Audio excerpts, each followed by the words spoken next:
Assalamualaikum warahmatullahi wabarakatuh. Perkenalkan, nama saya Wahida Mumtazah Aswadi dari Universitas Kanjuruhan Malang. Di sini saya mau membahas tentang materi praktikum perancangan perangkat lunak. Yang pertama ada use case diagram. Use case diagram adalah sebuah kegiatan atau juga interaksi yang saling berkesinambungan antara aktor dan sistem. Fungsi use case diagram digunakan untuk mengetahui fungsi apa saja yang ada di dalam sebuah sistem dan juga mempresentasikan sebuah interaksi aktor dengan sistem. Ini contoh komponen use case. Aktor, ada aktor, association, include, extend. Di sini pengertian aktor untuk menggambarkan posisi orang yang menjalankan suatu sistem. Association adalah abstraksi dari penghubung antara aktor dan use case. Use case adalah abstraksi dan interaksi antara sistem dengan aktor. Include artinya user harus melakukan sesuatu untuk bisa melakukan sesuatu. Extend, user belum tentu melakukan sesuatu pada saat user melakukan sesuatu yang lain. Yang ini contoh use case diagram.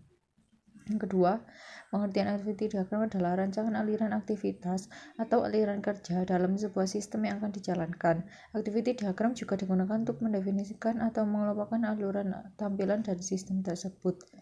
Fungsi activity diagram memperlihatkan urutan aktivitas proses pada sistem, membantu memahami proses secara keseluruhan. Activity diagram dibuat berdasarkan sebuah atau beberapa use case. Ini komponen activity diagram.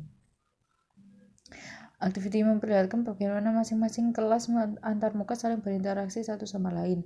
Action, state dari sistem yang mencerminkan eksekusi dari suatu aksi. Bagaimana objek dibentuk dan diawali. Activity final node, bagaimana objek dibentuk dan diakhiri. Yang ini contoh activity diagram. Dan yang ketiga, sequence diagram adalah suatu diagram yang menggambarkan interaksi objek dan mengindikasikan komunikasi di antara objek-objek tersebut. Sequence diagram digunakan untuk menggambarkan perilaku pada sebuah skenario dan mendeskripsikan bagaimana entitas dan sistem berinteraksi, termasuk pesan yang digunakan saat interaksi.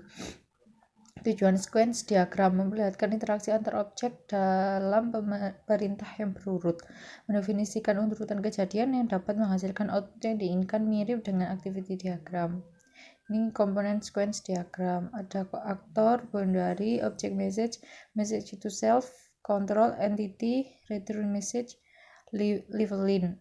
Dan yang keempat, kelas diagram. Pengertian kelas diagram adalah diagram yang digunakan untuk menampilkan beberapa kelas serta paket-paket yang ada dalam sistem atau perangkat lunak yang sedang kita gunakan. Fungsi kelas diagram menjelaskan suatu model data untuk program informasi, tidak peduli apakah model data tersebut sederhana maupun kompleks. Dengan menguasai kelas diagram, maka akan meningkatkan pemahaman mengenai gambaran umum skema dari suatu program. Dan ini contoh komponen kelas diagram. Ada kelas interface, association, directed association, generalisasi, dependensi, aggregation. Selesai dan terima kasih. Wassalamualaikum warahmatullahi wabarakatuh.